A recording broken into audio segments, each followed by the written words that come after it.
You've probably heard me talk about Mando whole body deodorant by now, but if you haven't, listen up. A buddy recommended this to me, and I have never looked back. This stuff is a game changer. You can use it on your whole body. Yeah, that's right. Pits, feet, and beyond. It's dermatologist tested and gentle on all the sensitive areas. Plus, it's clinically proven to control odors for 72 hours. My go-to scent? Bourbon leather. It's bold, just like me. But Mando's got options. Clover Woods, Mount Fuji, Pro Sport, or even unscented if you want to keep things low-key. And let me tell you, I put this stuff on yesterday before a workout, a run, and a meeting, and I still smell incredible. I'd like you guys to try it, and I want you to know Mando has got a starter pack for all new customers. You get a solid stick deodorant, cream tube deodorant, 2 free products, like body wash or deodorant wipes, and free shipping. And here's the kicker. Use code Chael at shopmando.com. That's going to get you $5 off. That's over 40% off your first pack. So stop messing around.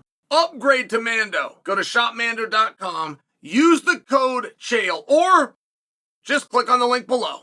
What happens if Ilia Topuria knocks out Max Holloway? And I don't mean opponent-wise. I don't mean who do you think he draws into, which, by the way, is a fantastic piece of drama we're living through right now. I'm talking about stardom. Where do you think that goes? Like, Ilia Topuria is for sure the forgotten man right now. And it's geographical. More than anything, it's geographical. There are people, massive celebrities, that are coming out and saying Ilia Topuria could sell out a bullfighting stadium in that part of the world. He is the most famous people from that country. Actresses, actors, soccer players, but the absolute number one most famous, and they're coming out and they're supporting him and they're into it. And I share that because you guys like him and he's over here. It was rumored he was going to headline against Max at Sphere. Would have worked, would have sold out. It was then rumored, even reported by my old friend Ariel Helwani, that it was going to be Topuria versus Max in Salt Lake City, the card that just happened to end up being Roundtree and Pereira. And it would have been great. Would have moved the needle. Would have sold out. And it eventually landed its own spot with a very coveted partner in the Middle East. And I'm sharing with you, if he's over here, if he works here, you really have to take into consideration that we're just North America. Like, our media and our news, it's one thing and it gives us a pretty good feel, but there are people that are so massive in other parts of the world that it's very hard sometimes to comprehend. So what will happen if Topuria knocks out Max Holloway, which, by the way, I think is the only way he's going to beat him. And that's what I think. I think one of these guys has got to stop the other one, because that heart and that grit, and I'm coming after you, I'm going to keep on trying to win. I don't think that that's a switch that gets flipped off. However, we must be pretty fair on Ilia Topuria, guys. We don't know a ton. Like, one of the times where Topuria really, for me, one of the ones that, really opened my eyes was this fight with Josh Emmett, and that's a fight that you guys probably don't even think of. But that was a fight with me where I stood back and go, hey, wait a minute, there's something here. And I would rather see Ilia do well than not, I must tell you. And that's the wrestler in me. You call it like a fraternity or a brotherhood, but this is a wrestler. Switched over to boxing at a young age, came into MMA. But what would happen if he won? How big would that go? Sean O'Malley was a very big star, but I was in Boston the night that he shut off Aljo. And things did change. As great as they were, boy, they became a lot greater. I was in Miami when they announced the gate of 14 plus million, and stars like Dustin Poirier had to open for O'Malley. He was the closing act and put on his great performance. I'm just sharing with you, big as Conor was, that 11-second knockout of Jose Aldo, as big as Conor was, going out there 7.5 minutes, Madison Square Garden against Eddie Alvarez, like, things change.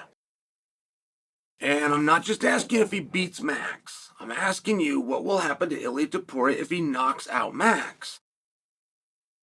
Because if Topuria goes and he's gonna shoot through the roof and he's gonna be the world's biggest star, okay, great. As much as you like Diego Lopez, do you believe that Diego Lopez should be fighting our biggest star? I realize that you're going to conclude, yeah, I don't have a problem with that. I'm sharing how cool that is. I'm sharing how amazing is that. To Diego Lopez, that you guys like, but he was kind of an afterthought. International Fight Weekend, June 29th. He's got a match that we wanted to see with Ortega, and they switched the weight of it, and it didn't matter because it wasn't a contendership or a title anyway. Oh, by the way, they pulled Ortega out completely, switched the weight again. Drive Dan Ige in from up the road. I mean, as cool as these things were, you're going to be talking about leapfrogging a card and leapfrogging the entire organization. You're going to take Diego Lopez and you're going to put him in a feature spot against what could be one of the biggest draws in Ilia Topuria, who, by the way, is young, who, by the way, is the only undefeated champion, who, by the way, if he gets the jump on Max, should become the BMF champion. He's not going to. Let's save that thought for another day. Hard to believe. The guy across from you, wake him up. You wake him up, shake his hand, thank him for coming, and he walks out of there as a champion that you don't get. Hard to believe, but I'm going to add that to the story. I might as well. Dustin Poirier is the one that brought it up. Dustin Poirier said, let's do a 4-man tournament. Me and Gaethje, Max and Topuria, let's draw into each other. I would love that. What an incredible idea. And you want to talk about 4 BMFs, but how big is Ilia Topuria going to be? What would you do with him after that? And by the way, guys, this was a psychological trick. 30 seconds ago, I just told you that he's going to draw into Diego Lopez. I was waiting. I was waiting for you to speak up and correct the record and tell me that Volkanovski is next, but you didn't do that. So how big is he? If he blows up and he is one of these massive stars, I mean, it's one of these things. We don't know if O'Malley's coming back or O'Malley's taking a year off. I'm very close to being able to announce to you guys that Conor McGregor is never going to fight again. I'm not there. I haven't, but I'm this close. Alex Pereira, as great as he is, he's got 3 different weight classes. Possibly that's one of the things that makes him great. But what I'm sharing for you is if you have Ilia Topuria off of a knockout over Max, it's going to be a very big deal. Do you want to draw him into a rematch? Historically speaking, when you have a massive star, do you draw them in to rematches against an older veteran? There's a rule in fighting, guys. And if you ever go over to my partner DraftKings and you ever have an opportunity, go take their money.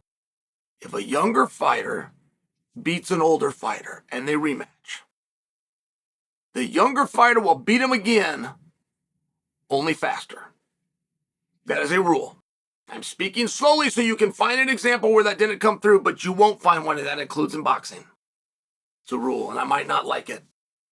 I like nostalgia, and I like to cheer for the other guy. I was told that rule by Max Kellerman.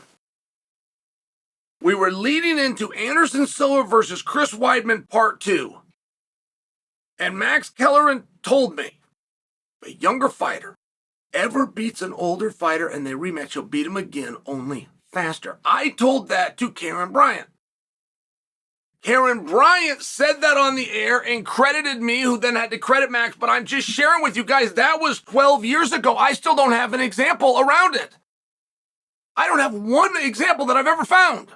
So do you draw in Diego Lopez, who had 3 different weights 2 months ago and was not a headlining act, but you guys do dig him, and by the way, he's going to be the backup fighter sitting in the front row, or do you try to steer the cameras off to Volkanovski, who, if he is there and is in the front row, is going to be a massive production if you put the focus on him and not the guy that got licensed and weighed in? I'm just sharing for you. It's a mess. And you want to know something I can tell you? And usually I can't. Usually I can never tell you this, because rematch always has to be on the table. Right? When Izzy and Duplessis fought, before we go, yeah, Strickland's going to be next, we needed to let that fight happen because rematch has to be on the table. This isn't going to be rematched. These guys, it's a one-time thing. BMF title's not put up. Max is going to go in a different direction unless he pulls an upset, which is the reason that the belt isn't being put up, FYI. So what happens to Ilia Topuria? How bright is that star? Do we keep laughing? Do we keep dismissing this bullfighting stadium? Or is the knockout over Max exactly what makes them go and book the bullfighting arena.